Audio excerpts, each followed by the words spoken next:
got to meet because they passed away? Most of you raised your hands. Of course, because all humans will die. Just like the sands in this hourglass will run out in about 30 minutes, everyone in this room will eventually pass away. But that doesn't mean we need to live in fear of dying, or that we can't better prepare for its reality. As Americans, we don't talk about death much.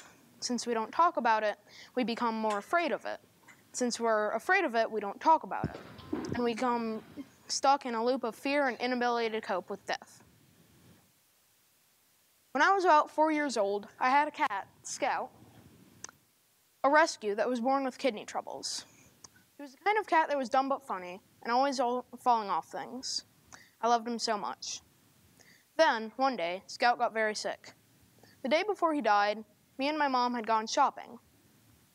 I knew my mom was sad about Scout's health, and I wanted to buy Scout treats for when he recovered. Eventually, though, my mom sat me down in the middle of an aisle at Kroger and told me Scout would die.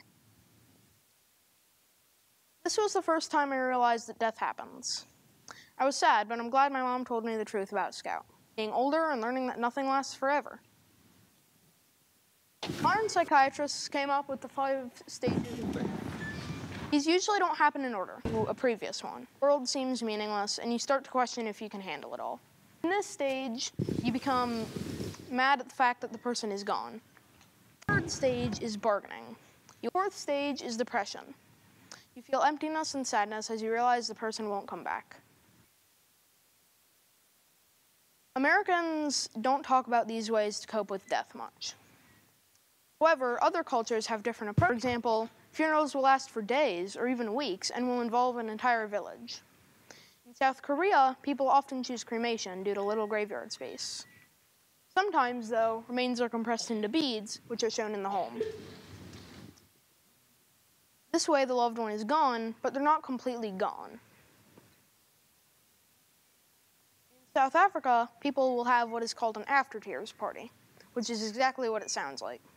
After the funeral, people gather and comfort the family members of the deceased. Scout, I have had 2 important experiences with death in my life. My papa has an uncurable cancer, and I know he won't be around much longer. I never got to meet my dad's mom. She died when he was only a few years older than I am now. I'm glad I learned early to treat death as the reality it is.